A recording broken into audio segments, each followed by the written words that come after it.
Okay, where are we in Qatar or Abu Dhabi or wherever we are? It's gonna be early, and the old man likes that. He'll get up, he'll walk his dog at the dusk of dawn. He'll go spar a little bit, then he'll come home and he'll watch fights all afternoon. And his wife will go out and say, "Oh, I can't believe you like that stuff." But listen, we got to talk about the co-main and the main because they're exciting fights. Okay, co-main first. Bilal Muhammad. You know, it's hard to forget that this guy was champion yesterday, right? Till Jack Della Magdalena came into his hometown of Chicago and ripped that title away from him. And he won that title from Leon Edwards. And it was only yesterday that Leon Edwards was the champ. But this welterweight division is changing on a day-by-day basis, getting new contenders, new ferocious contenders, big contenders physically. But I personally believe, and this is a rare pick for me, even though I want it to be most of the time, because I have so much trouble defending takedowns when I'm striking. It makes me feel like that the other fighter's gonna have that problem too, which doesn't have any sense in reality, right? These guys are training all day. They don't have to work a regular job like me. They should be working on that stuff. I think that Ian Garry showed in this fight with Shavkat that he is 100% world class. Did he lose the fight with Shavkat? Yeah, 100%. He lost that fight.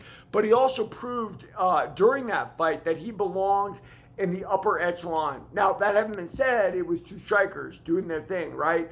So this is a time, and it's not that Garry hasn't proven it before, but he's got to prove it on a large stage against a very recent ex-champion that he can defend the takedown and he can be the man.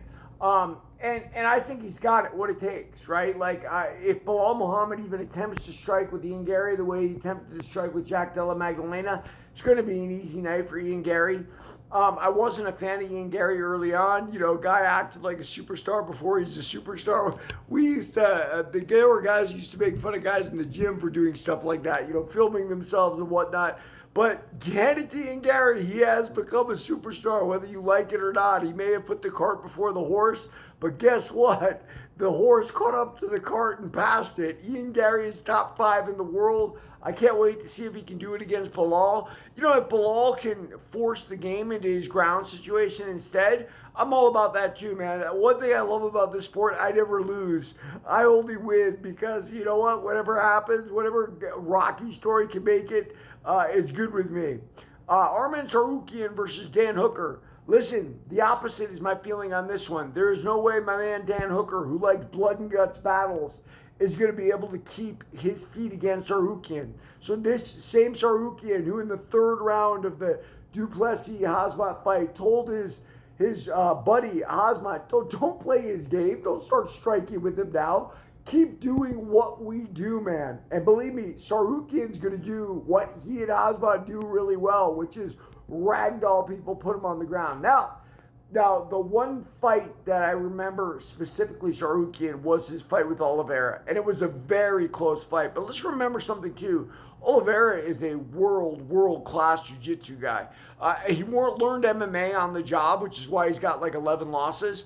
But he was top of the world in jiu-jitsu, and Tsarukyan still edged him in that fight. It was razor sharp, I know, but that is a tall order to beat Charles Oliveira on the ground, right? So, yeah, there it is. That's the way I see it. I got Tsarukyan and I got Garry, but you know what? If it happens either way, I don't care. Let's just enjoy the fights. Like and follow for more of the fight game.